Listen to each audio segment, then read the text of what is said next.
The rain against the floor-to-ceiling glass of the Sterling Tower lobby sounded like static. Claire Sterling stood perfectly still, her designer trench coat pulled tight, listening to the sharp, hollow echo of her own heels on the polished marble floor. She was a woman built for this environment. Sharp angles controlled breathing, and a silence that demanded respect. But today the marble felt more like ice. Just 2 hours ago, a judge had finalized her divorce from Preston Vance. 10 years of marriage dissolved into a neat stack of legal documents. Preston had signed them with the same arrogant smirk he wore when closing a corporate merger, completely unbothered by the fact that his affair with a 24-year-old PR assistant was the reason they were in that courtroom. "You can keep the corner office, Claire," Preston had whispered as they walked out of the courthouse adjusting his luxury watch. "But don't pretend you aren't going to freeze to death inside it." Claire hadn't given him the satisfaction of a response. She had simply walked away, returning to the only thing that had never betrayed her company. Now waiting for her private elevator in the underground executive parking garage, the silence of the concrete basement pressed against her temples. The air here smelled of damp pavement and expensive exhaust fumes. Claire closed her eyes for a fraction of a second, letting her shoulders drop just a millimeter. She was exhausted, the kind of exhaustion sleep couldn't fix. That was when she heard the hum of a rusted engine completely out of place in a garage reserved for German luxury sedans. Claire opened her eyes. A few yards away, an old, faded blue pickup truck was parked near the utility entrance. The hood was propped open. Standing over the engine was a man. He was tall, broad-shouldered, wearing a faded grey utility shirt with the name Marcus stitched over the pocket. He was the building's lead maintenance supervisor, though Claire had rarely paid attention to the faces of the staff who kept her glass empire running. Marcus Hayes wiped grease from his hands with an old rag. His movements were slow, deliberate, and remarkably calm. He didn't look like a man in a rush, nor did he look intimidated by the rows of multi-million-dollar vehicles surrounding his battered truck. He carried a quiet gravity, a dignity that required no audience. Claire watched him for a moment, an odd sense of stillness washing over her.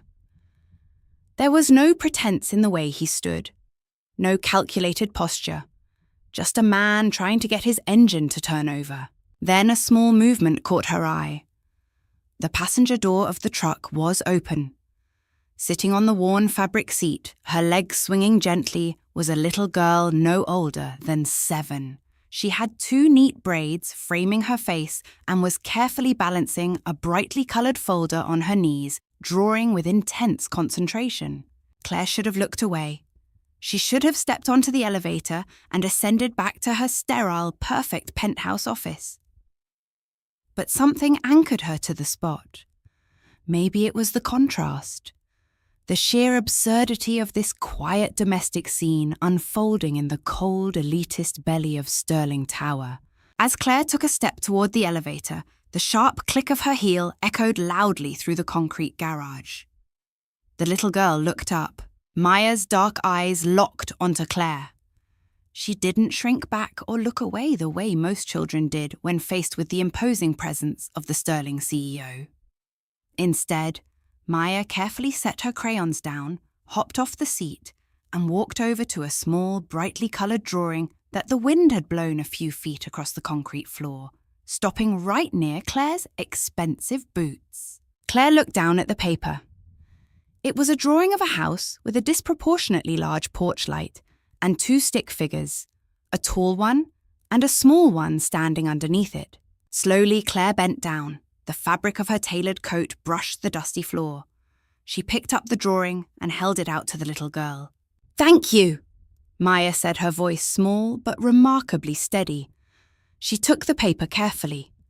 Then, instead of running back to the truck, she tilted her head, studying Claire's face with a level of scrutiny that made the CEO uncomfortable. "You have the same face," Maya stated matter-of-factly. Claire frowned slightly, her perfectly arched eyebrows pulling together. "Excuse me, You have the same face my dad makes when he thinks I'm asleep, Maya said, pointing a tiny finger, not at Claire's eyes, but at her chest.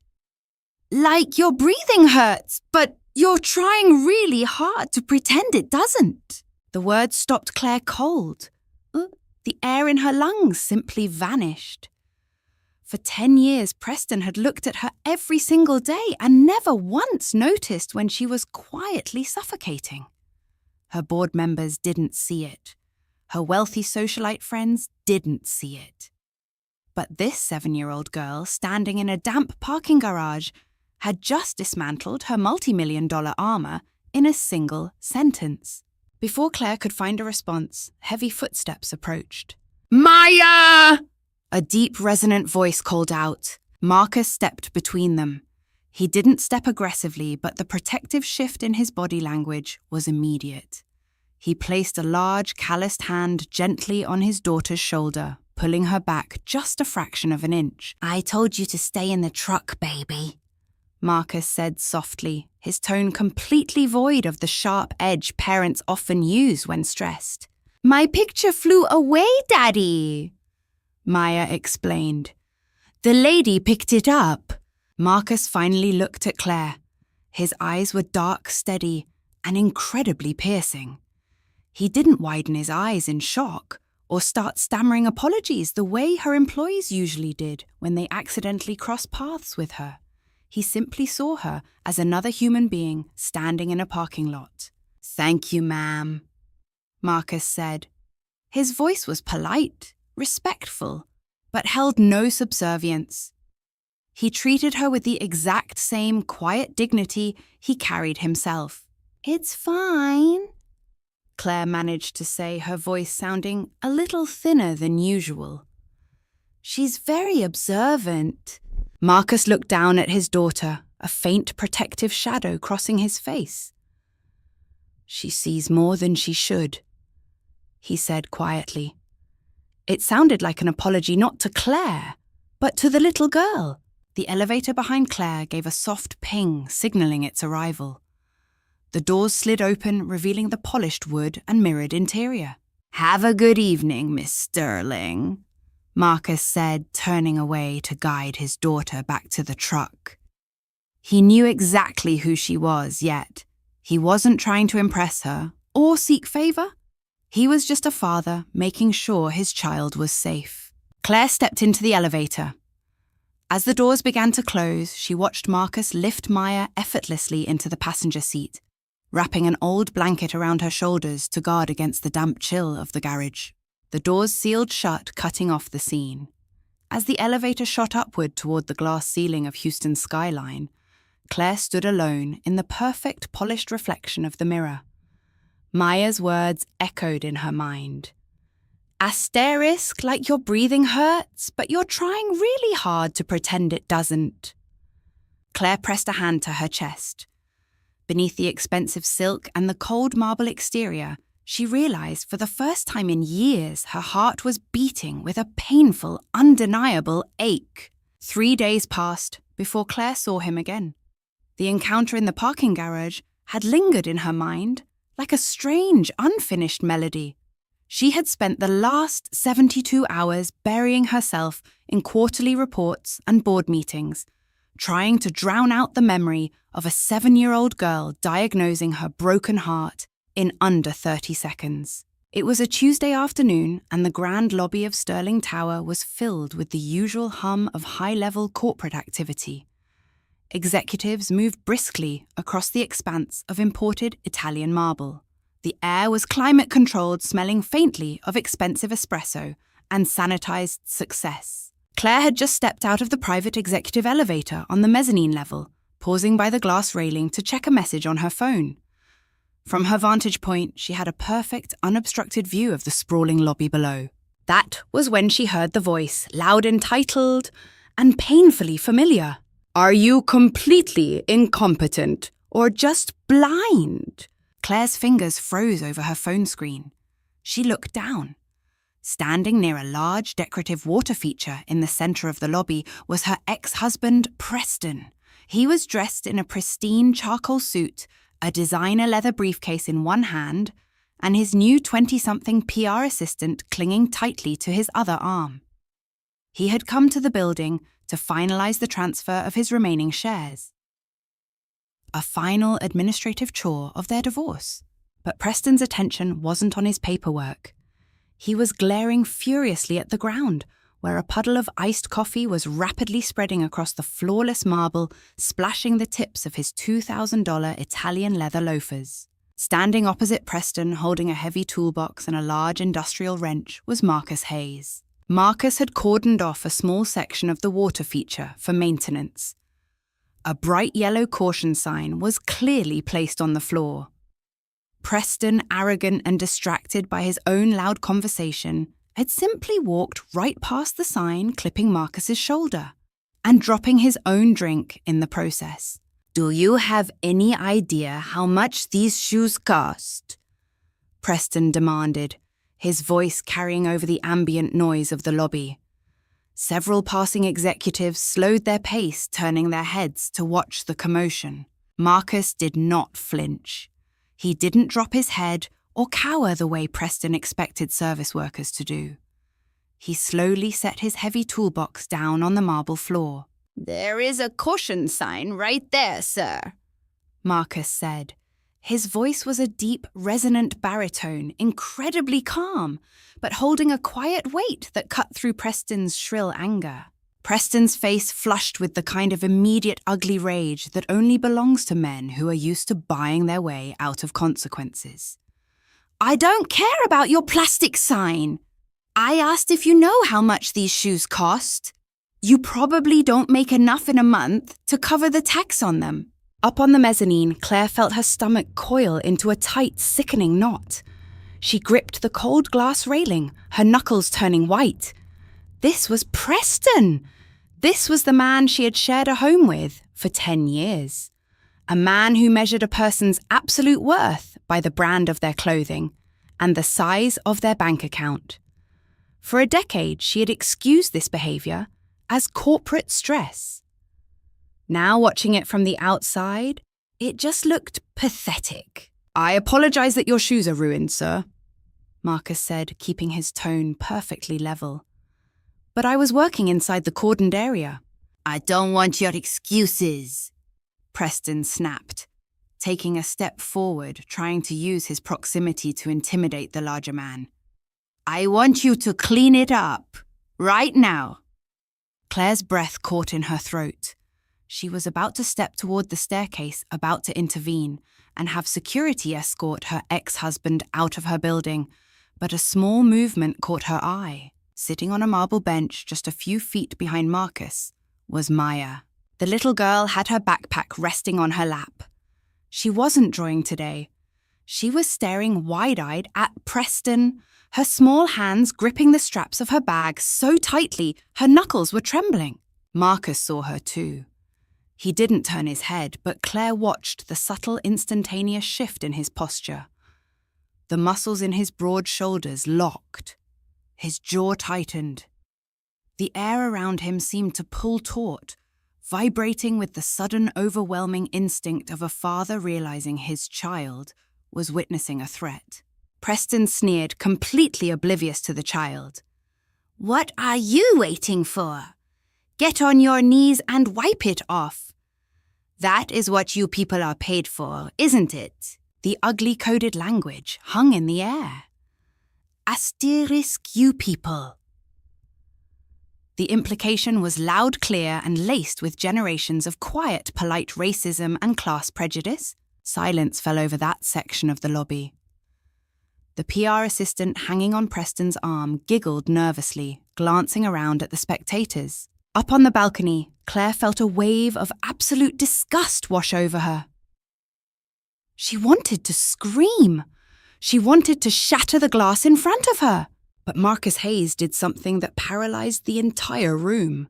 He didn't yell back. He didn't raise a fist.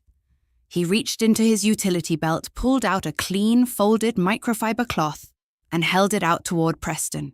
"I maintain the structural integrity of this building, sir," Marcus said, his voice dropping an octave, losing the customer service politeness, and replacing it with the raw, uncompromising authority of a man who knew exactly who he was. "I am not your servant.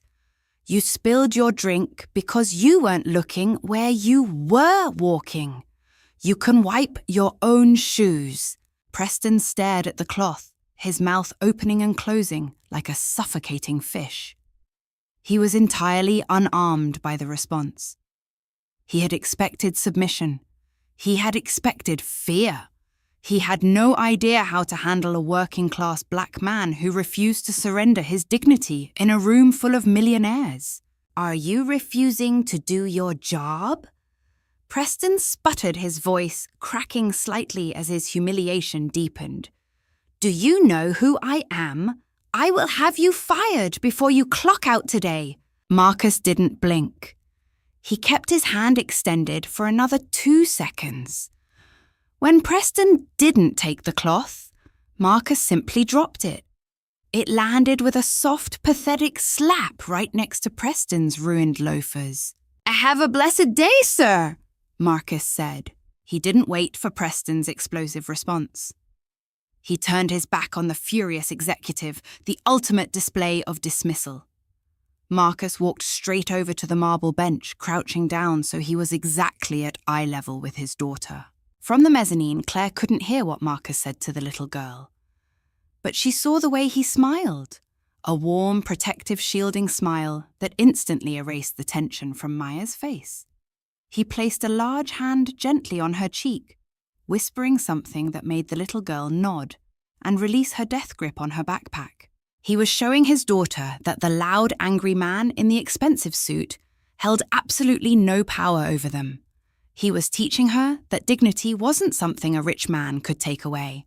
Preston, vibrating with rage, stormed off toward the exit, shouting empty threats at the security guards, who had finally jogged over his mistress, trailing awkwardly behind him. Claire remained completely frozen on the balcony. Her heart was hammering against her ribs, a strange, suffocating heat rising in her chest. She looked at the puddle of coffee, the dropped cloth, and the empty space where her ex-husband had just embarrassed himself. Then she looked at Marcus Hayes, who was now quietly wiping the water feature, checking over his shoulder every few seconds to make sure his daughter was okay.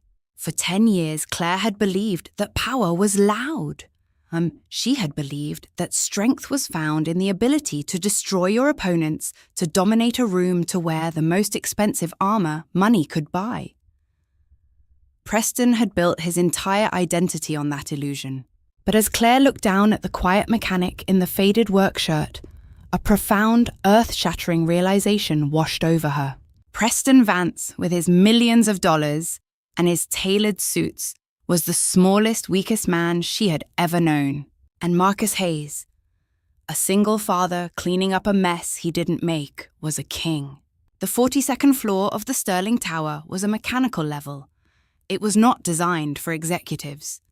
There were no imported rugs, no floor-to-ceiling windows offering panoramic views of Houston, and no personal assistants offering sparkling water. It was a labyrinth of exposed pipes, heavy ventilation units, and concrete floors that hummed continuously with the heartbeat of the building. Claire had never stepped foot on this floor in the 5 years since she took over the company. But today, the penthouse felt like a vacuum. Her catered lunch, a $40 seared tuna salad, sat untouched on her mahogany desk. Every time she closed her eyes, all she could see was Preston's face, red with arrogant fury, and the quiet, immovable mountain of a man who had handed him a cleaning cloth. She had spent her entire morning trying to shake off the lingering disgust from the lobby incident, but the cold, sterile air of her executive suite only made her feel more isolated. Without telling her assistant where she was going, Claire had stepped into the service elevator and pressed the button for the mechanical level. She just needed to breathe air that didn't smell like corporate ambition. She walked slowly down the dimly lit concrete corridor, the heavy steel doors and humming machinery providing a strange, grounding white noise. As she turned a corner near the main boiler room, she stopped. Tucked into a small alcove was a makeshift break area. It was nothing more than a scarred folding table, 2 mismatched metal chairs, and a small space heater glowing orange in the corner. But the space was spotlessly clean. Sitting in one of the metal chairs, her feet dangling inches above the floor, was Maya. The little girl had a worn, faded pink plastic lunchbox open on the table in front of her. She was carefully unpacking its contents with the precision of a surgeon. A sandwich wrapped tightly in foil, a small plastic container of sliced apples, and a juice box. Claire stood in the shadows of the corridor watching. She knew she should turn around. Intruding on the maintenance staff's private area was highly inappropriate for the CEO. But the quiet domesticity of the scene held her in place. Maya finished unwrapping the foil. Then she reached into the bottom of the lunchbox and pulled out a small folded square of yellow notebook paper. She opened it, read it silently, and a bright, beautiful smile broke across her face. Claire felt a sudden sharp ache in her chest. She took a step forward.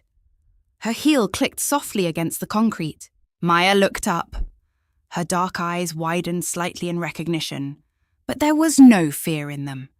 Just the same quiet, perceptive observation she had shown in the parking garage. "Hello again," Claire said, her voice softer than she had ever heard it sound in this building. "Hi," Maya replied, her voice echoing lightly over the hum of the ventilation units. She looked at Claire's immaculate tailored white suit, then down at the dusty concrete floor. "You're going to get your clothes dirty down here. My dad says this floor has 100 years of dust on it." Claire offered a faint, unpracticed smile. She walked closer, stopping a few feet from the table. "I think I can risk it. Is it all right if I stand here for a moment? It's very quiet down here." Maya considered the request seriously, then nodded. "You can sit if you want. My dad is fixing a valve on the other side of the floor. He won't be back for 10 minutes. Claire hesitated. The CEO of Sterling Enterprises did not sit on rusted metal folding chairs in boiler rooms, but the exhaustion in her bones won out over corporate protocol. She pulled out the second chair and sat down slowly, the cold metal biting through her thin silk trousers. For a moment, they just sat in silence. Maya took a bite of her sandwich, chewing thoughtfully. Claire's eyes drifted to the yellow piece of paper resting next to the apples. "Did your dad write that for you?" Claire asked gently. Maya swallowed and nodded proudly. "He writes me a note every day, even on weekends when we eat at home. Today it says, 'Eat your crust, little bird. You need your strength to fly.'" And then he drew a picture of a wrench with wings. Maya pushed the piece of paper across the table so Claire could see. The handwriting was bold, heavy, and deeply masculine, but the sentiment was overwhelmingly tender. Beside the words was a rudimentary, slightly crooked drawing of a flying wrench. Claire stared at the note. Her throat tightened so fast, it physically hurt. She thought about Preston. She thought about the endless stream of expensive, meaningless gifts he used to buy her after his late nights at the office. Diamond earrings left on the kitchen counter. Designer bags delivered by his assistant. Transactions. Apologies wrapped in expensive ribbons, empty of any real love. And here was a man who likely made a fraction of what Preston spent on wine in a month, taking the time to draw a flying wrench on a piece of scrap paper, just to make sure his daughter smiled while she ate her lunch. "Your dad loves you very much," Claire whispered, her voice barely holding steady. "I know," Maya said, simply taking a slice of apple. "He works really hard so I can go to the good school in the suburbs. Sometimes his back hurts a lot, but he never says ouch. He just takes a deep breath and smiles." The little girl looked directly into Claire's eyes. "You don't have anyone who writes you notes, do you?" The innocence of the question was devastating. It bypassed all of Claire's wealth, all her authority, and struck the very core of her loneliness. "No," Claire said softly, looking down at her hands. I don't. Maya reached into her lunchbox, broke her sandwich perfectly in half, and pushed one piece across the scarred table toward the billionaire CEO. You can have this! It's peanut butter and jelly. It makes you feel better when you're sad. Claire looked at the half sandwich resting on the foil. A multimillionaire, the owner of the very building they were sitting in, being offered a piece of a working-class father's grocery budget by a 7-year-old child. Before Claire could figure out how to respond without crying, heavy footsteps echoed from the corridor. Maya, did you finish your... Marcus stepped into the alcove. He froze. He was holding a heavy pipe wrench, his forearms corded with muscle and covered in a fine layer of dark grease. The moment he saw Claire sitting at his daughter's table, the relaxed fatherly warmth on his face instantly vanished, replaced by an impenetrable professional mask. Miss Sterling, Marcus said. His deep voice resonated off the concrete walls. He didn't sound angry, but the boundary he immediately threw up was as solid as the steel beams holding up the building. Is there a maintenance emergency in the executive suites? Claire stood up quickly, suddenly feeling like a trespasser. No emergency, Mr. Hayes. I needed to clear my head. Maya was kind enough to let me sit for a moment. Marcus stepped forward, placing himself subtly between Claire and the table, a quiet but absolute protective barrier. He wiped his hands on a rag, keeping his dark eyes fixed on her. This is a restricted floor, ma'am, Marcus said, his tone perfectly respectful, but completely unyielding. It's not safe for you to be down here without proper clearance and protective gear. I'll escort you back to the elevators. He was pushing her out. Politely, professionally, but firmly. He didn't want her in his space. Marcus Claire started stepping forward. The name felt strange on her tongue, too intimate for a boss to use with an employee. But Mr. Hayes felt entirely wrong. About earlier today, in the lobby. My ex-husband, his behavior was inexcusable. I want to apologize for what happened. Marcus stopped wiping his hands. He looked at Claire, his expression completely unreadable. For a brief second, the vast, echoing distance of race, class, and power stood between them, like a physical wall. You don't owe me an apology, Miss Sterling, Marcus said quietly. You didn't spill the coffee, and you didn't say those words. But he was my husband, Claire insisted, a desperate need for him to understand rising in her chest. He is tied to me, and the way he spoke to you, Miss Sterling? Marcus interrupted his voice, dropping to a low, steady timbre that commanded the room. He wasn't speaking to a CEO.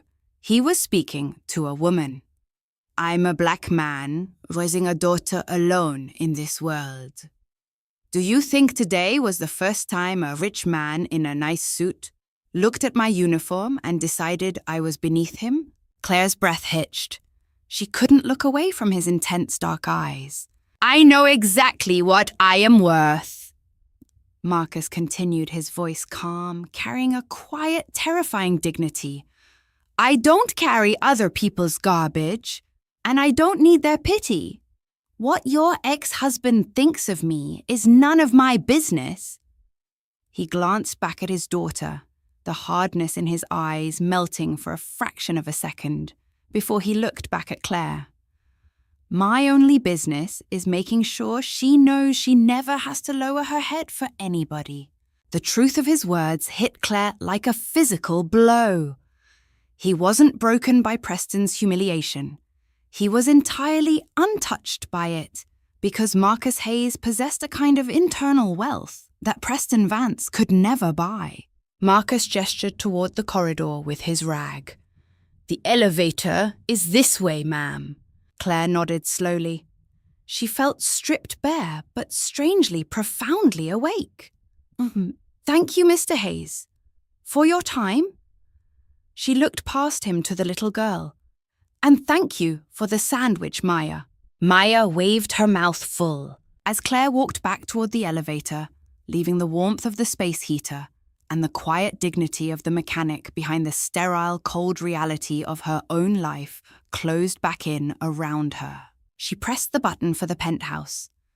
The doors slid shut, and as the elevator carried her back up to her millions of dollars, her glass walls and her empty life, Claire Sterling realized she had just met the richest man she had ever known. Houston, in late August, was less of a city and more of an open furnace. The heat radiating off the concrete could warp reality, but inside the executive boardroom on the 50th floor of the Sterling Tower, the climate was usually controlled to a crisp, perfect 68 degrees. Today, however, the boardroom was a pressure cooker in more ways than one. Claire sat at the head of the long mahogany table, her posture flawless, though a quiet tension pulled at the muscles in her neck.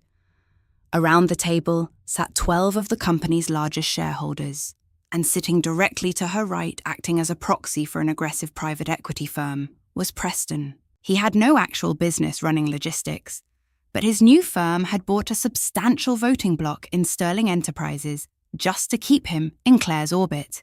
It was a power play. A way for Preston to remind her that even though she had kept her company in the divorce, he could still sit in her pristine glass box and dictate terms. "The expansion into the Dallas sector is premature," Preston was saying, leaning back in his leather chair, spinning a gold pen between his fingers. He didn't look at the board members. He looked directly at Claire, a condescending smirk playing on his lips. "We need to cut overhead, starting with the bloated facilities budget." Claire met his gaze evenly. "The facilities budget ensures this building remains operational, Preston. It is a Class A asset." Preston opened his mouth to deliver another sharp retort, but before the words could leave his throat, the building groaned. It wasn't a loud noise, but a deep structural shudder that vibrated through the floorboards. A second later, the quiet, ever-present hum of the massive HVAC system died. The recessed LED lights overhead flickered wildly died, and were instantly replaced by the dim, harsh glow of the emergency backup generators. Silence slammed into the room. Then the warning alarms from the server room down the hall began to shriek. "What is going on?" an older board member demanded, loosening his silk tie as the crisp air in the room instantly began to warm. The 50th floor was essentially a greenhouse of floor-to-ceiling glass. Without the air conditioning fighting the brutal Texas sun, the temperature would become unbearable within minutes. Claire stood immediately, her mind shifting into triage mode. "Stay calm. It's a power fluctuation. The backup generators are running the critical systems, but the main cooling grid has tripped." She pressed the intercom button on her desk. "Security, get me the maintenance supervisor on channel 1, now." For 10 suffocating minutes, the boardroom devolved into a chorus of wealthy, impatient complaints. Men in $5,000 suits began sweating, pacing the floor, and checking their phones. Preston was the loudest, dramatically fanning himself with a financial prospectus and muttering about incompetence.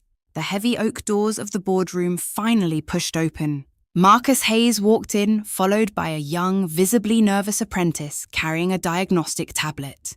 The visual contrast was jarring. Marcus was wearing his dark blue utility uniform, a heavy tool belt strapped to his waist. His forearms were slick with grease and sweat from rushing up the emergency stairwells to access the upper-level breaker panels. He brought the smell of ozone-hot metal and hard labor into a room that usually smelled of expensive cologne and catered lunches. "Miss Sterling," Marcus said, his deep baritone easily cutting through the panicked chatter of the executives. He didn't look intimidated by the wealth in the room. He looked like a general assessing a battlefield. "A city transformer blew 3 blocks down. It sent a massive power surge through our grid. The main chillers auto-locked to prevent an electrical fire." "How long until they are back online?" Claire asked, stepping toward him, entirely ignoring the sweaty board members. My team is manually bypassing the blown relays now, Marcus replied, his dark eyes holding hers with absolute steady focus. I need 20 minutes to stabilize the server room and 30 to get the ambient cooling back to this floor. 30 minutes! Preston's voice cracked like a whip across the room. He pushed his way to the front, his face flushed red with heat and manufactured outrage. Are you out of your mind? We have millions of dollars of hardware in that server room, and you want us to sit in this sauna for half an hour? Marcus shifted his gaze to Preston. His expression remained a mask of professional calm, but Claire saw the slight tightening of his jaw. The servers are on dedicated cooling, sir. They will hold, but the manual override takes time to do safely. Safely? Preston scoffed, stepping into Marcus's personal space. He was shorter than the mechanic, but his arrogance made him reckless. I know exactly who you are. You're the same arrogant janitor who refused to clean up a spill in the lobby last week. You don't know what you're doing, do you? You're stalling because you're incompetent. The room went dead silent. The coded insult hung in the thick hot air. Asterisk janitor. Asterisk. It was a deliberate, calculated attempt to strip Marcus of his title, his expertise, and his dignity in front of the most powerful people in the building. Claire felt a hot spike of absolute fury pierce her chest. Her hands curled into fists at her sides. She opened her mouth to order Preston out of the room, but Marcus didn't need her protection. I am the lead engineer of this building, Mr. Vance, Marcus said quietly. His voice didn't rise in volume, but the sheer heavy gravity of it seemed to lower the temperature in the room. And right now, I am the only man who can keep your servers from melting into slag. Preston's eyes narrowed. Humiliated by the calm defiance, he looked for a softer target. He turned his vicious glare onto the young apprentice standing behind Marcus, who was frantically tapping on a diagnostic tablet with trembling hands. What are you looking at, kid? Preston snapped, jabbing a finger towards the boy. Are you playing games on that thing? Give it to me. Let me see what you people actually do while we pay your salaries. Preston reached out aggressively, trying to snatch the expensive tablet from the young worker's hands. The boy flinched, stepping backward. Before Preston's hand could connect, Marcus moved. It wasn't a violent motion, but it was incredibly fast and absolute.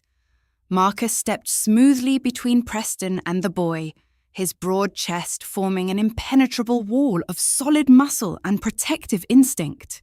Do not touch my men, Marcus said. The words were spoken softly, but they carried the unmistakable dangerous edge of a warning, the kind of quiet masculinity that didn't need to shout to establish dominance. Marcus looked down at Preston, his dark eyes unblinking.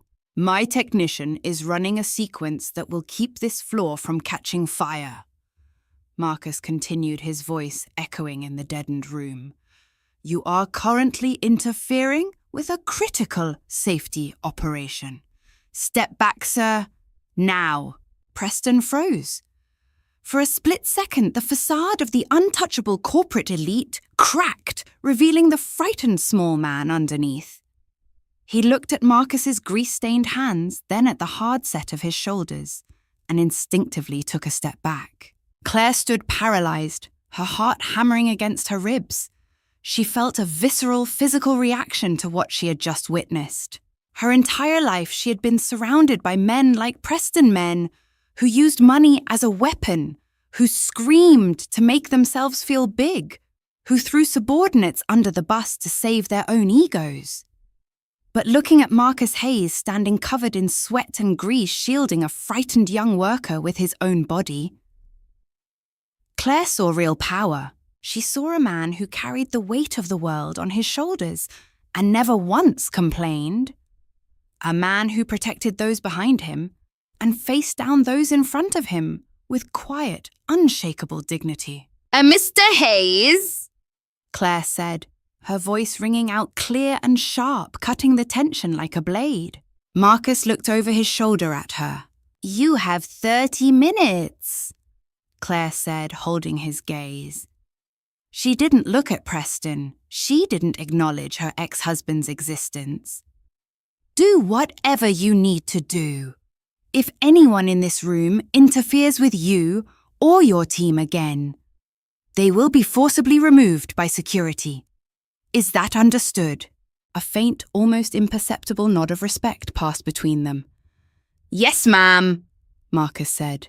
He placed a reassuring hand on the young apprentice's shoulder and led him out of the boardroom. The heavy doors closed behind them. Preston stood in the middle of the room, his face a mottled, ugly purple, completely emasculated in front of the board. He turned to Claire, his eyes wide with fury. You're going to let him talk to me like that? Preston hissed. Claire walked slowly back to her chair at the head of the table. She sat down, smoothed the fabric of her tailored skirt, and looked at her ex-husband with eyes as cold as absolute zero. He's the one fixing the building, Preston, Claire said softly, her voice echoing in the sweltering room. All you know how to do is break things. Now sit down and be quiet. By 8 o'clock that evening, the Sterling Tower was nothing more than a silent monolith of dark glass against the Houston night. The boardroom crisis had been resolved. The power was restored, and Preston had stormed out of the building. Hours ago, his ego bruised, and his pride fractured. Claire should have gone home. Her luxury penthouse in River Oaks was waiting for her, complete with a private chef, temperature-controlled wine cellars, and absolute, pristine silence. But as she sat in the driver's seat of her Mercedes in the underground garage, the thought of returning to that massive, empty apartment made her chest physically ache. Earlier that afternoon, after the power had been restored, Claire had asked her head of human resources to pull Marcus Hayes' employment file. She had told herself it was simply to authorize a hazard bonus for his team. But when she opened the folder, she saw the reality of his life written in black ink. Marcus wasn't just the lead engineer for her building. To afford the tuition for Maya's suburban school, he worked a second job. He owned a small independent auto repair shop on the east side of the city, working from 6 in the evening until midnight every single day. Claire put the car in drive. She didn't head toward River Oaks. The transition from the polished corporate center of Houston to the working-class neighborhoods on the east side was stark. The towering glass skyscrapers gave way to low-slung brick buildings, faded neon signs and streetlights that cast long, uneven shadows across cracked asphalt. The address led Claire to a small corrugated metal garage sitting at the end of a quiet street. The large roll-up doors were open to the cool evening air. A single powerful halogen work light hung from the ceiling, casting a warm, heavy yellow glow over the concrete floor. Claire parked her car across the street. She turned off the engine and sat in the dark for a long time.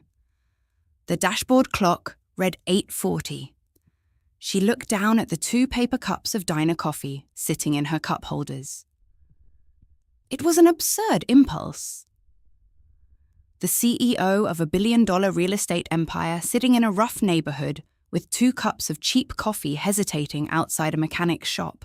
But taking a slow, deep breath, Claire opened her door and stepped out into the humid night. The air here smelled differently than it did downtown. It smelled of rain hitting hot asphalt, rich motor oil, and the faint, sweet scent of honeysuckle from a nearby fence.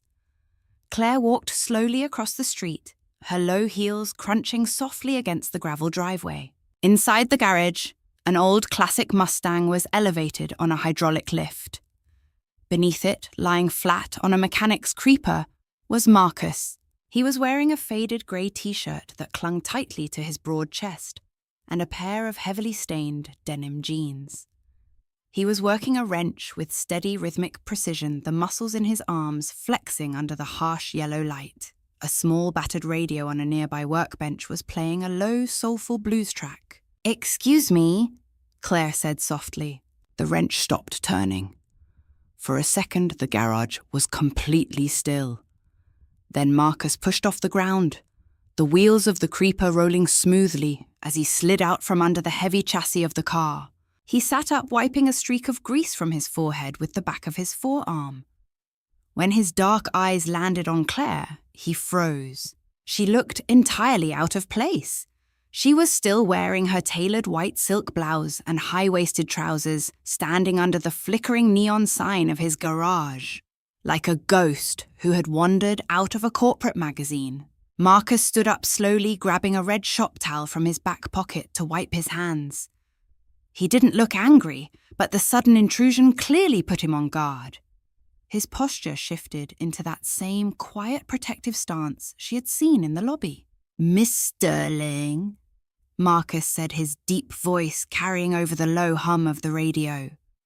He glanced out into the dark street, checking her surroundings. "Are you lost? This isn't a safe neighborhood for you to be walking around at night." "I'm not lost," Claire said, her voice betraying a slight, uncharacteristic tremor. She suddenly felt incredibly foolish. I looked up your file today. To authorize a bonus for your team after the blackout, I saw the address for your shop. Marcus tossed the red towel onto a workbench. He crossed his arms over his chest, a formidable wall of muscle and quiet authority. "With all due respect, ma'am, if you needed to discuss building operations, you could have called me into your office tomorrow. You didn't need to drive out here. I didn't come to talk about the building," Claire said. She took a step further into the warm yellow light of the garage, holding out one of the paper cups. "I brought coffee from the diner on 4th Street. It's black. I didn't know how you take it." Marcus looked at the paper cup, then up at Claire's face. The harsh fluorescent lighting of the Sterling Tower always made her look like she was carved from marble, flawless, cold, and untouchable. But here, under the warm, forgiving glow of the porch light, he saw the deep purple shadows of exhaustion under her eyes. He saw the slight tremble in her fingers holding the cup. He saw a woman who was quietly, desperately drowning. Slowly, the professional distance in his eyes melted away. He stepped forward and gently took the paper cup from her hand. His large, calloused fingers brushed against hers for a fraction of a second. The contact was brief, but it sent a sudden, startling jolt of warmth straight up Claire's arm. "Black is fine, thank you," Marcus said, his voice softening, dropping the formal "ma'am." He gestured with his chin toward a battered leather sofa sitting in the corner of the garage, right next to a small space heater. "You can sit down if you want. It's not as clean as your office, but it's comfortable." Claire walked over and sat down. The leather was worn and cracked, but as she sank into it, the tight, suffocating knot that had been sitting in her stomach all day began to loosen. She took a sip of her own coffee. It was bitter and burnt, completely unlike the artisan espresso she drank every morning, but it was the best thing she had tasted in months. She looked around the garage. It was impeccably organized. Tools hung on perfectly spaced pegboards, and then her eyes drifted to a small glass-enclosed office in the back. Lying on a small cot in the corner of the office, covered in a thick, colourful quilt, was Maya. She was fast asleep, a textbook open on the floor next to her. Claire felt a sudden heavy ache in her throat. "She sleeps here." Marcus took a sip of his coffee, leaning his broad shoulders against the fender of the Mustang. He looked toward the office, his expression softening into a look of profound, unconditional love. "I pick her up from school at 3, Marcus said quietly. "We do homework at the table over there. We eat dinner.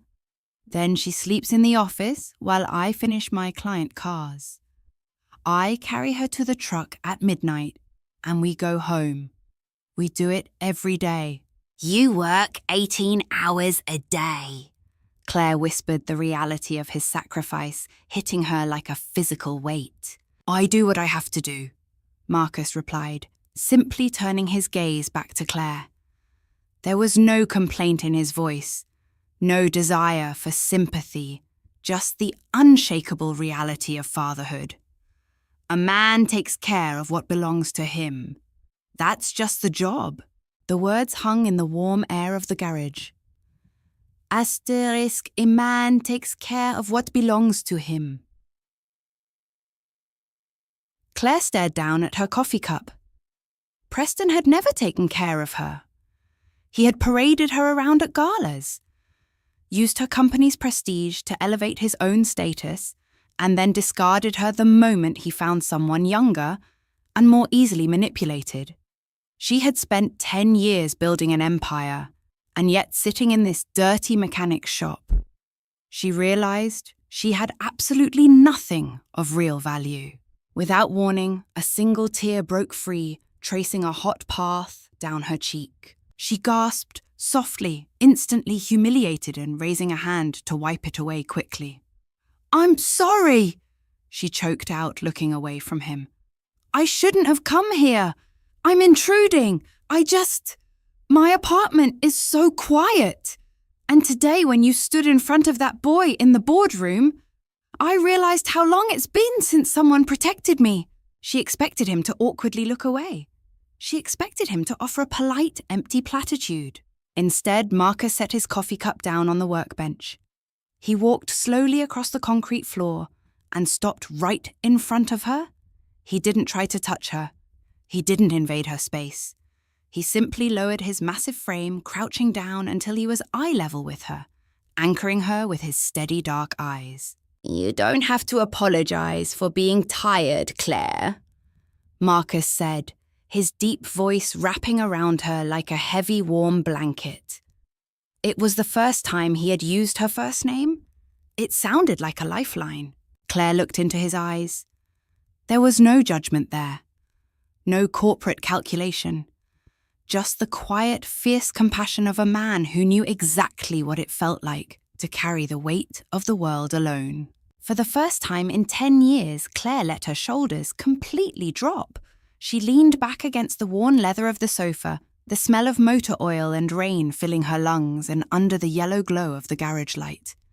She finally felt safe. 2 weeks had passed since the night in the garage. For Claire, those 14 days had felt like waking up from a decade-long coma.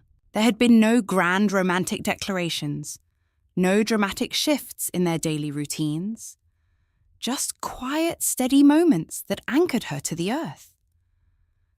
A fresh cup of diner coffee waiting on her desk when she arrived at the penthouse. A brief, silent nod exchanged across a crowded lobby. One evening, she had stayed late just to walk down to the mechanical floor and help Maya with a math worksheet while Marcus recalibrated a boiler. In those stolen pockets of time, Claire had found something more valuable than her entire stock portfolio piece. But the Sterling Foundation's annual charity gala was a brutal, glittering reminder of the cage she still lived in. The grand atrium of the Sterling Tower had been transformed. Crystal chandeliers cast fractured, brilliant light over 500 of Houston's wealthiest elites. The air was thick with the scent of imported orchids, expensive perfume, and the subtle, sharp edge of corporate ruthlessness disguised as philanthropy. Waiters in pristine white tuxedos wove through the crowd carrying silver trays of champagne, while a string quartet played softly in the background. Claire stood near the grand staircase wearing a floor-length sapphire silk gown that felt heavier than armor. She smiled perfectly, nodded politely, and shook hands with senators and tech billionaires, projecting the flawless, untouchable image of the Sterling CEO. But inside, her skin crawled. She looked at the men in their custom suits, laughing loudly, boasting about acquisitions and offshore accounts. They all looked like Preston. Speak of the devil. Preston Vance materialized from the crowd, a smug, predatory smile playing on his lips. He was holding a glass of scotch, his young PR assistant conspicuously absent tonight. This was a room of old money and real power. Preston wouldn't risk looking foolish, by bringing a mistress to a Sterling family event. "Claire," Preston said, stepping too close, forcing her to hold her ground. "You look spectacular. Though Sapphire was always a bit cold for my taste." "What do you want, Preston?" Claire asked, her voice dropping the polite social pitch, turning to absolute ice. "You're a minority shareholder proxy. You don't have to pretend we're friends." Preston took a slow sip of his scotch, his eyes gleaming with malicious intent. "I'm not pretending. Actually, I came over to give you a friendly warning. As a concerned investor, of course." He leaned in, lowering his voice so only she could hear. "I had an investigator follow you last week," Preston murmured. Claire's heart slammed against her ribs, but her face remained a perfect, unreadable mask. She didn't flinch. "You are pathetic!" "Pathetic," Preston chuckled a dark, ugly sound. "Maybe. But I'm also informed. I know you've been driving out to the east side. I know you've been sitting in a filthy mechanic's garage, drinking cheap coffee with the help. A black single father with grease under his fingernails. Really, Claire? Is the loneliness hitting you that hard? Or is this just some desperate midlife crisis?" A hot, violent spike of anger pierced Claire's chest. The urge to slap the smug look off his face was nearly overwhelming, but they were surrounded by cameras and board members. "If you ever speak about him again, I will ruin you," Claire said, her voice a deadly whisper. "You can't ruin me, sweetheart. I hold the cards now," Preston countered smoothly. "Think about the optics, Claire. The untouchable ice queen of Sterling Enterprises slumming it with a maintenance worker. The board would lose their minds. Our stock would take a hit just from the sheer embarrassment of it. They tolerate you because you're perfect. If they find out you're compromised, they'll push for a vote of no confidence, and I'll be right there to take the chair." He took a step back, gesturing grandly around the opulent room. "This is your world, Claire. You belong up here with us, not down in the dirt." Preston's smile widened his eyes, shifting toward the heavy oak service doors at the far end of the ballroom. "In fact, I thought I'd do you a favor and remind you exactly where the dividing line is. I used my proxy leverage with the event management team this afternoon, mandated a strict on-site emergency response protocol for the facility staff, cut the catering budget to force them onto the floor." Claire's blood ran cold. She whipped her head toward the service doors. Standing near the perimeter of the room, separated from the glittering elite by an invisible, impenetrable wall of class, was Marcus. He wasn't wearing a tuxedo. Preston had deliberately forced the event coordinators to make him wear his dark blue utility uniform. He had a radio clipped to his belt and a heavy tool pouch strapped to his thigh. He was positioned right next to the busing stations, surrounded by discarded champagne flutes and crumpled napkins. It was a calculated, visual degradation. Preston had brought the king of the basement up to the penthouse, just to put him in the corner. Like a servant. Marcus stood with his hands clasped behind his back, his posture perfectly straight. His dark eyes scanned the room with professional vigilance. He didn't look humiliated. He looked like a mountain standing amidst a sea of fragile, loud glass. Then Marcus's eyes found Claire across the crowded ballroom. Even from 100 feet away, the connection was instantaneous. Claire felt the air leave her lungs. She saw the subtle tightening of his jaw, the flash of quiet, protective anger in his eyes. Not for himself, but for her. He knew exactly what Preston was doing, and he was enduring it solely because it was his job to protect her building. "Look at him," Preston sneered, following her gaze. "He doesn't even know what fork to use at a table like this. He's nothing, Claire. An invisible man. Preston handed his empty scotch glass to a passing waiter and grabbed a full glass of dark red wine from another tray. "Let's test that, shall we?" Preston whispered. "Let's see just how invisible he is when I have him cleaning this off my shoes in front of the entire board of directors." "Preston, no?" Claire breathed a sudden, terrifying panic gripping her throat, but Preston was already moving. He walked purposefully across the marble floor, cutting a path straight toward the service doors, the dark red wine swaying dangerously in his glass. Claire watched him go, the noise of the gala fading into a dull, rushing roar in her ears. She looked at Preston, the embodiment of every toxic, wealthy, arrogant expectation she had been chained to for her entire life. Then she looked at Marcus, the man who had drawn a flying wrench for his daughter, the man who had offered her a safe place to breathe in a dirty garage. The storm had finally arrived.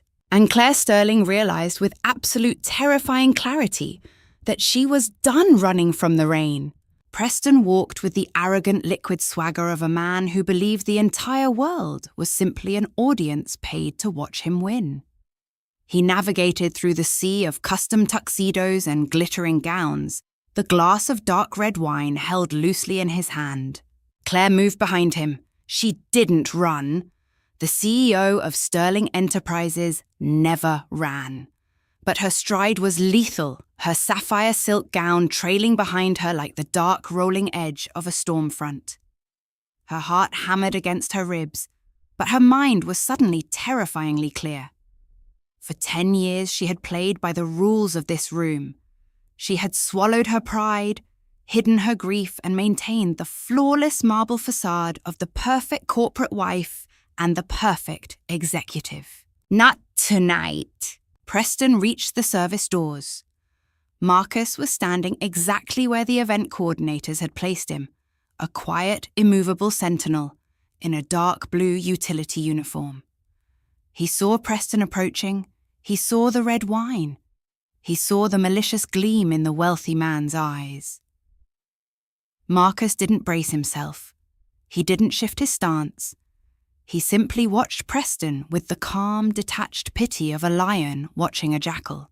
"Well, if it isn't the building's most arrogant janitor," Preston announced loudly. His voice was intentionally projected. He wanted an audience. A few nearby conversations faltered.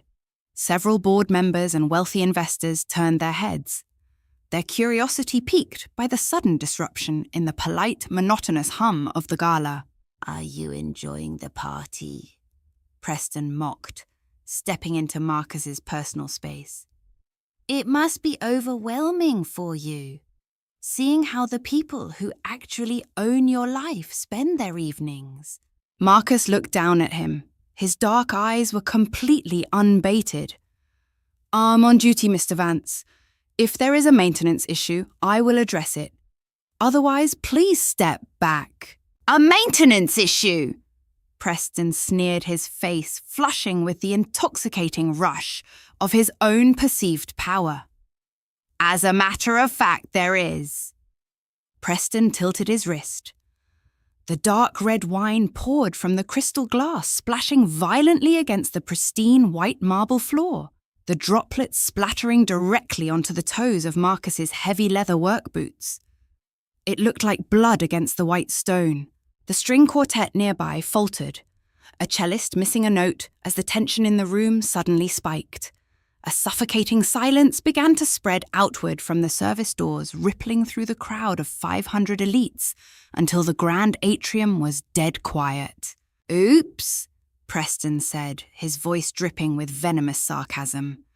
He tossed the empty crystal glass onto a nearby bussing tray where it shattered with a sharp, violent crack. "Looks like I made a mess. You better clean it up. Right now. On your knees." Marcus did not move. He looked at the wine on his boots, then slowly raised his eyes back to Preston. The sheer, overwhelming dignity radiating from the mechanic was terrifying. He wasn't broken by the humiliation. He was entirely above it. "I am the lead engineer, sir." Marcus said, his deep baritone echoing in the dead silent room. I do not wipe floors. Preston's face twisted into an ugly mask of rage. You are whatever I say you are. You are nothing. Get on your knees and clean my floor. You... Preston? The name cracked through the silent ballroom like a gunshot. The crowd parted. Claire stepped into the clearing, the brilliant light from the crystal chandeliers catching the fire in her eyes. She stopped 2 feet away from her ex-husband, her posture radiating absolute, uncompromising authority. Claire, Preston said, his smirk returning as he looked around at the watching board members. Just in time. I was just reminding the staff of their place. It seems your HR department has been hiring people who don't understand how to take orders from their betters. Claire didn't look at the wine on the floor.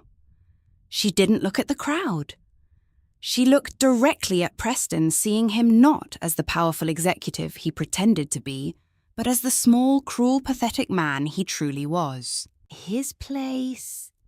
Claire asked, her voice dangerously soft, yet carrying perfectly across the silent room. She turned her gaze to the crowd, making direct eye contact with the 12 members of her board of directors who were standing nearby, watching the spectacle. Preston Vance is here tonight as a proxy for the Vanguard Equity Group, Claire announced, her voice rising sharp and clear.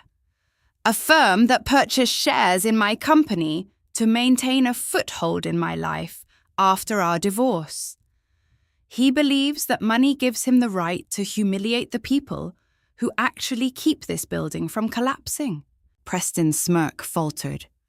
Claire, what are you doing? Don't make a scene. You're embarrassing yourself. No, Preston, Claire said, turning back to him, her eyes completely devoid of mercy. I am cutting out a cancer. Effective immediately, I am exercising the morality and conduct clause of the Vanguard shareholder agreement. Your proxy status is revoked due to the direct public harassment of a Sterling Enterprises employee. A collective gasp echoed through the room. Preston's face went completely pale. You can't do that, Preston hissed, stepping forward, his panic finally breaking through the arrogance. You need a majority board vote to trigger that clause. You can't just... I own 51% of the voting shares, Preston, Claire fired back, her voice echoing off the marble walls. I am the majority. I built this company while you were out buying diamond earrings for 24-year-old assistants. You hold no power here. You hold no power over me, and you absolutely hold no power over him. She pointed directly at Marcus. Preston was shaking his reputation, disintegrating in real time in front of the most powerful people in Texas. He looked at the board members, pleading silently, but they all looked away. The Ice Queen had finally brought the blizzard, and no one was going to stand in her way. Security! Claire commanded, not breaking eye contact with Preston. 2 large-suited security guards immediately stepped out from the crowd. Mr. Vance is trespassing, Claire said, her voice dropping back to that deadly quiet calm. Escort him off the property. If he resists, call the police. Claire, you're crazy! Preston shouted as the guards grabbed him by the arms. You're throwing a fit over a mechanic. Nobody. You're ruining your image for a guy who changes oil for a living. He is twice the man you will ever be, Claire said simply. Preston was dragged away shouting obscenities, his voice fading as the heavy glass doors of the atrium closed behind him. The ballroom remained paralyzed. 500 millionaires stood in stunned silence, holding their champagne flutes, staring at the CEO who had just publicly executed her ex-husband. They expected her to apologize for the disruption. They expected her to smooth her gown, step back up onto her pedestal, and return to the polite, superficial script. Instead, Claire turned her back on the crowd. She walked over to the puddle of spilled wine. She didn't call for a janitor. She didn't ask someone else to handle the mess. Gathering the heavy silk of her designer gown in one hand, Claire bent down, picked up the white cloth napkin from the bussing tray, and dropped it over the spilled wine. Then she stood up and finally looked at Marcus. His dark eyes were wide, searching her face, realizing the absolute magnitude of what she had just done. She hadn't just defended him. She had chosen him. She had burned down the bridge to her elite, untouchable world and stepped firmly onto his side of the line. "I'm sorry," Claire whispered, her voice meant only for him. "I should have done that 10 years ago." Marcus looked at her, the protective, unyielding wall he kept around his heart, finally cracking down the middle. He didn't care about the board members. He didn't care about the cameras or the wealth surrounding them. He only saw the woman who had sat in his dirty garage and cried because she felt safe. Slowly, deliberately, Marcus reached out. His hand was large, calloused, and stained with the faint, permanent shadows of engine grease. Claire didn't hesitate. She lifted her hand, her pale, perfectly manicured fingers slipping into his. The contrast was striking, beautiful, and utterly defiant. He laced his fingers through hers, his grip warm, solid, and incredibly safe. "Take me out of here," Claire whispered, tears finally shining in her eyes. "Yes, ma'am," Marcus said quietly. Still holding her hand, Marcus Hayes, the lead engineer, turned and led the billionaire CEO of Sterling Enterprises through the heavy service doors, leaving 500 of Houston's wealthiest elites standing in absolute dead silence. The news of Preston Vance's public humiliation spread through Houston's corporate circles faster than a wildfire. By Monday morning, Vanguard Equity Group had quietly severed all ties with him, citing a breach of conduct that made him an untenable liability. He was effectively exiled from the glass towers he had worshipped his entire life. The irony was absolute. A man who had spent his existence stepping on the working class had been brought down by his inability to recognize that a mechanic possessed more dignity and ultimately more power than a proxy. But Claire Sterling didn't care about Preston's downfall. She wasn't thinking about the board of directors, the fluctuating stock prices, or the media fallout, sitting in the passenger seat of Marcus's rusted blue pickup truck that night. The heavy sapphire silk of her designer gown pooling on the cracked vinyl floorboards, she had never felt lighter. The truck smelled of worn leather motor oil and the faint, sweet scent of rain. The radio played a soft, crackling blues tune, barely audible over the hum of the old engine. Claire watched out the window as the city lights transitioned from the towering, sterile white LEDs of downtown to the warm, uneven yellow street lamps of the east side. Marcus drove in silence. He didn't ask her if she was sure. He didn't question her decision to walk out of the most important social event of the year, holding his hand. His large, calloused right hand rested on the center console, and Claire kept her pale fingers laced securely through his. She wasn't going to let go. Not tonight. Maybe not ever. After 20 minutes, Marcus pulled into the driveway of a small, single-story house. The paint on the siding was peeling in a few places, and the driveway was cracked, but the yard was meticulously kept. And there, shining warmly above the front door, was a bright, oversized porch light. Claire's breath caught in her throat. She stared at the light, the memory of a yellow crayon drawing in a damp parking garage rushing back to her. Asterisk, a house with a big porch light and 2 stick figures standing underneath it. Marcus turned off the engine. The sudden quiet of the cab was heavy but peaceful. He turned to look at her, the shadows of the cab softening the hard protective lines of his face. "It's not River Oaks," Marcus said, his voice a low grounding rumble in the dark. He looked at her expensive gown, then back up to her eyes. "You don't have to stay, Claire. You made your point tonight. You protected me, and I am grateful. But this is my real life. Claire unbuckled her seatbelt. She turned fully toward him, her eyes shining in the dim light of the dashboard. I didn't do it to make a point, Marcus, Claire said softly, her voice trembling just slightly with the overwhelming truth of it. I did it because I wanted to go home. And that marble tower isn't my home. It never was. Marcus stared at her for a long moment, his dark eyes searching hers, looking for any trace of hesitation, any sign of corporate calculation. He found none, just a woman who had finally stopped pretending her breathing didn't hurt. He offered a slow, profound nod, stepping out of the truck and walking around to open her door. They walked up the wooden steps together, bathed in the golden glow of the porch light. Inside, the house smelled of cinnamon, old wood, and clean laundry. An elderly neighbour who had been babysitting was dozing in a worn armchair. On the small sofa in the living room, wrapped in the same colourful quilt Claire had seen in the garage, Maya was fast asleep. Claire stood in the doorway, her heart swelling until it physically ached.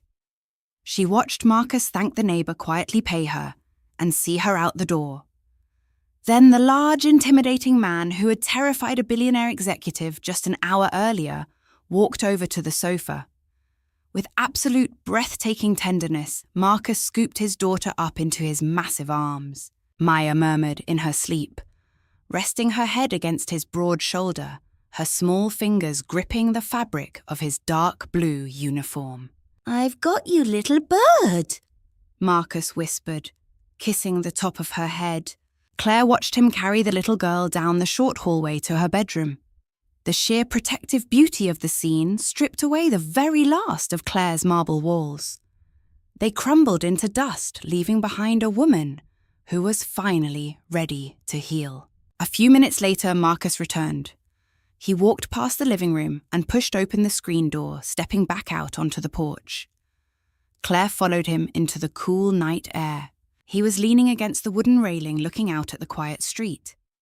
Claire stepped close to him, the silk of her dress brushing against his heavy work boots. She didn't hesitate.